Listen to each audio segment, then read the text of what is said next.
Berita boom hari ini.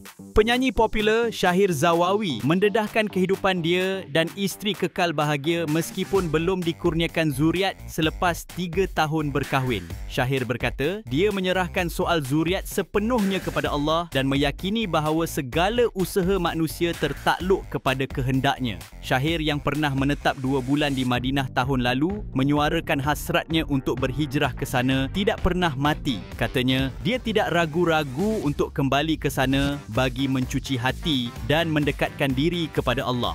Dalam perkembangan seni, Shahir akan muncul di Expo Usahawan Selangor Selbiz 2025 pada 29 November bagi mempersembahkan lagu Hanya Kamu secara duet bersama Adira Suhaimi. Acara itu turut menampilkan Family Fun Run 5 km pada 30 November nanti.